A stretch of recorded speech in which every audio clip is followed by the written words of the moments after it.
ஆத்மாவுக்கு ஐயா இல்லைப்பா. அறம் இல்லறம் துறவரம்னு சொல்கிறாங்க மூணுமே. மூணுத்துக்கு கொஞ்சம் விளக்கம். ஏப்பா அறம் இல்லறம் துறவரம். இல்லறத்திலேயே இருந்துக்கின்னு தர்மம் பண்ணுறது அறம். இல்லறத்திலேயே இந்த தர்மமும் பண்ணாத துறவரத்துக்கும் கடவுள் வழிபாட்டிலையும் போகாது இல்லறம். இல்லறத்தை விட்டுட்டு வேணா கடவுள் வேணுன்றது துறவரம். உனக்கு எந்த வரம் வேணுமோ அதை எடுத்துக்கோ. சொல்லு. இந்த பொய் உண்மைன்னு பார்க்குறது எல்லாமே பொய்ன்னு சொல்லும்போது அது பொய் எதுங்கிறது. உங்கள் அம்மா இருக்கிறாங்களா? இப்போ இல்லை, இருந்தாங்க, இப்போ இல்லை. எல்லாருக்கும் அம்மா இருந்திருப்பாங்க.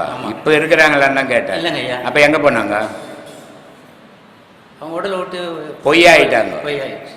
அப்போ நிஜம் இல்லை. நம்ம எல்லாரும் தோற்றமும் பொய் தான், நிஜம் இல்லை. தோற்றமற்ற பொருளெல்லாம் நிஜம், ஆனால் அதை நம்மளால் பார்க்க முடியல. நமக்குள்ள ஒரு உயிர் இருக்குது, அதை நம்ம பார்க்க முடியல, அது அழியா பொருள். ஆனால் தோற்றமில்ல இந்த உருவம் தான் நிஜம்னு நினச்சி நாலஞ்சுன்னு இது பொய் பொருள். அதனால் நிஜம் பொய் ரெண்டும் உலகம் சேர்ந்து இரவு பகல்கிற மாதிரி இன்ப துன்பங்கிற மாதிரி பொய்யும் மெய்யும் கலந்தத்தான் உலகம்.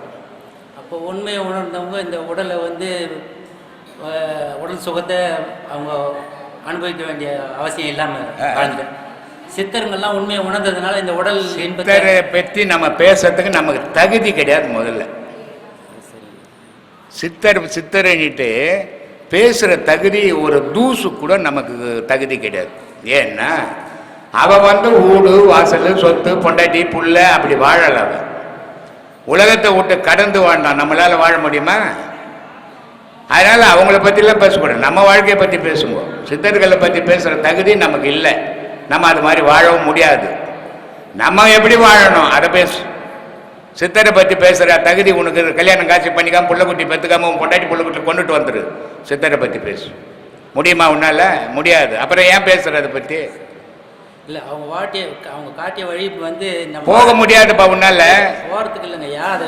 அதை நம்ம வரக்கூடிய இன்னல்லேருந்து அந்த உபதேசத்தை கேட்டு நம்ம அதை போக முடியாது. ஏன்னா எல்லா உபதேசமும் எல்லா நன்மையும் எல்லா தீமையும் சொல்கிறேன். இவன் போய் வீட்டில் நேற்று என்ன செய்தான் நான் தான் செய்கிறான். அப்புறம் அவன் எப்படி அதுலேருந்து வெளிப்பட முடியும்? இப்போ நான் சொல்கிறேன், உனக்கு துன்பம் வேணாம், நீ பட்ட கஷ்டம்லாம் போதும், வீட்டுக்கு போவாது. பொண்டாட்டி வேணா புள்ள வேணான்னு விட்டுட்டு நீ இப்படி எங்கன்னா போயிடு. நாளிலேருந்து உனக்கு கஷ்டம் இல்லை. முடியுமா உன்னால? செய்ததே தானே திருப்பி திருப்பி திருப்பி திருப்பி திருப்பி செய்துங்கிற. அப்புறம் எப்படி போவோம் துன்பம்? போகவே வாய்ப்பே கிடையாது. சும்மா கற்பனையில் தான் நினச்சிக்கலாம். பார்க்கக்கூடிய இது விஷயத்துக்கு மனசு அவ்வளோ நம்புது. பார்க்காத விஷயங்கிறது இந்த உணர்கிற விஷயத்துக்கு போகவே மாட்டேங்குது. போவாது. தோற்றம் தானே அடையாளம் அதுக்கு. அதனால் அந்த தோற்றத்தில் தான் அது வாழும். தோற்றம் மற்ற பொருள்கிட்ட போகாது, போகவும் தெரியாது, சொன்னாலும் போகாது அது. ஏன்னா ஆசைத்தை மறைச்சிடும், பாசம் மறைச்சிடும், காமம் மறைச்சிடும். இந்த மூணு ஆசை பாசம் காமம் இது மூணு இருக்கிற வரைக்கும் கடவுளுக்கும் மனுஷனுக்கும் சம்பந்தம் கிடையாது. சொல்லு. அப்போ கடவுள் தன்மை அடைஞ்சவங்களும் திருப்பி அந்த உருவத்தில் தான் நமக்கு எல்லாமே வழிகாட்டுறாங்க. ஒரு வழியும் யாரும் வந்ததா தெரியல எனக்கு. யாருன்னா வந்திருந்தா சொல்லு, நான் தெரிஞ்சுக்கிறேன். இல்லை, மகான்கள் எல்லாமே இறைவனுடைய மகான்கள் வேறப்பா. மகான்கள் பேசுகிற தகுதி நமக்கு இல்லைன்ற. ஒவ்வொரு மகானும் எல்லா விஷயத்தையும் இந்த மனிதன் எப்படி வாழணும்னு சொல்லியிருக்கிறான். எந்த மனுஷனால வாழ முடியும்? அவன் சொல்கிறான், பெண்டாட்டி பெருவிலங்கு பிள்ளை ஒரு சொல்லா நீ இவையெல்லாம் நீக்கி நான் எக்காலம் சுகம் பெறணும். சரி, பொண்டாட்டி பெருவிலங்குன்னாரு, புள்ளவர் சொல்லனார், ரெண்டு பேரும் வானா போங்கன்னு சொல்லிடுவியா? மகான்கள் தான் சொல்லிக்கிறான். சொல்ல முடியாது. ஏன்னா செலந்தி வலை இருக்குது தெரியுமா? செலந்தி வலை, செலந்தி பூச்சிக்குது இல்லை, அதனுடைய வலையை யாரும் கட்ட முடியாது, அதுவே தான் கட்டும். ஆனால் அதிலேயே சிக்கிக்கும் செத்து போகும். மனுஷன் என்ன பண்றான்? இந்த குடும்பம்ன்ற ஒரு வலையை பின்னிட்டு அதுலேயே மாட்டி செத்து போயிடுவான். அதனால அதுலேருந்து வெளியே வர முடியாது அவனால. அப்போ நினைப்பில் மட்டுமே இருக்க முடியும். நினைப்பில் வாழலாம். நான் கடவுள் கூட இருக்கிறேன், என் குடும்பத்தில் சந்தோஷமாக இருக்கிறேன், உதப்பட்டுன்னு கூட வெளியே வந்து சொல்ல முடியாது இல்லை, ஏன்னா மீசெல்லாம் வச்சுக்கிறேன்.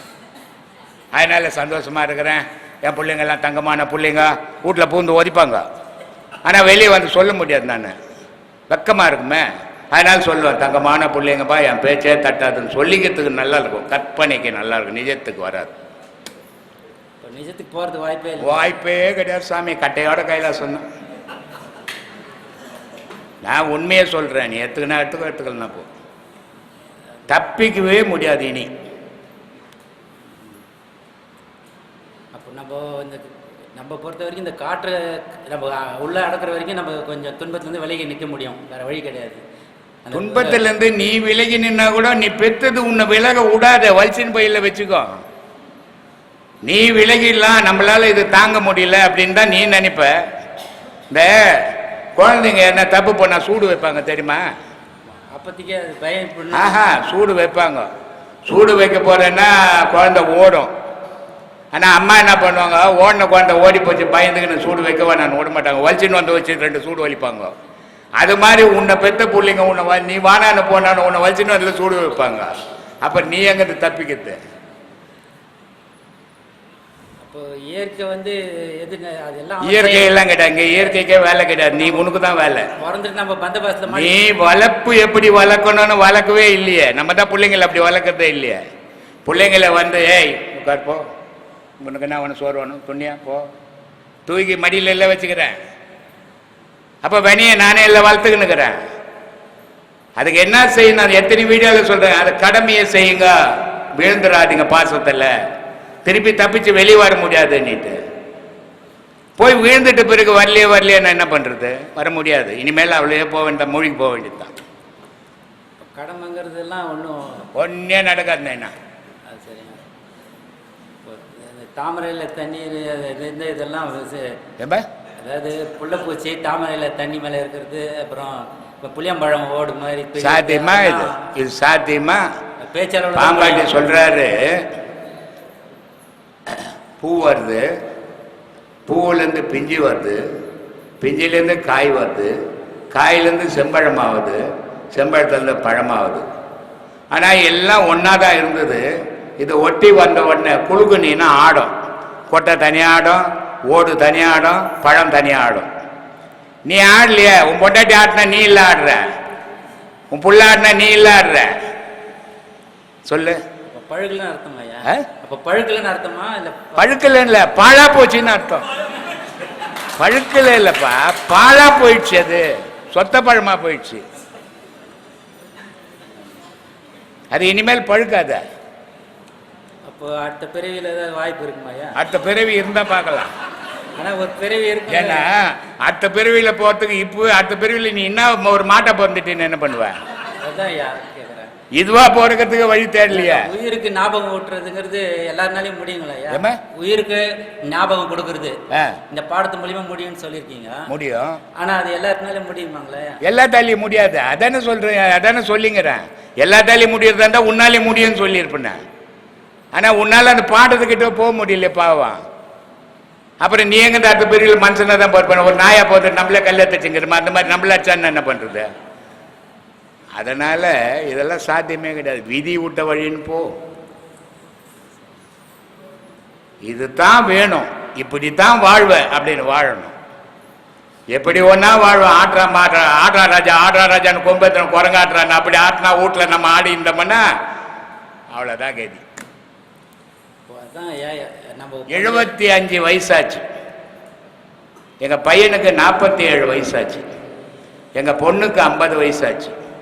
இன்னொரு பையனுக்கு 45 வயசாச்சு. இன்னைக்கு வரைக்கும் நான் எந்த புள்ள தெய்வலையும் வாழலை. அதே நேரத்தில் இன்னைக்கு வரைக்கும் எந்த புள்ள சொன்னாலும் நான் கேட்க மாட்டேன், எந்த பொண்ணு சொன்னாலும் கேட்க மாட்டேன். இவ்வளோ வயசில் கூட பொண்டாட்டி எனக்கு படுக்க போடணும், இப்போ தண்ணி எடுத்து வைக்கணும், துணி துவைச்சி வைக்கணும், எல்லாம் பண்ணணும். இப்படி தான் வாழ்ந்துட்டேன். இது ஒரு கடப்பு, ஒரு வரமுறை வாழ்க்கை. நானும் என் சம்சாரமும் எப்படி வாழறமோ என் பிள்ளைங்க அப்படி அதை பார்த்து ஓ அம்மா இப்படியா அப்பா இப்படியா அப்படின்னு வாழ போகிறாங்க. நான் கண்டபடி நானும் என் பொண்டாட்டியும் வாழ்ந்தோம்னா என் பிள்ளை என் மருமவும் அப்படிதான் வாழ்வோம். வாழ்க்கையை வகுத்து வாழ கற்றுக்குங்க. வாழ்க்கைன்றது ஒரு நெடும் பயணம். கொஞ்சோடு ஸ்லிப்பாச்சுன்னா கூட வாழ்க்கை கெட்டு போயிடும். ஆனால் ஆயிட்ட பிறகு அதை சீர் பண்ணவே முடியாது, திருப்பி அதை சீர்திருத்தவே முடியாது.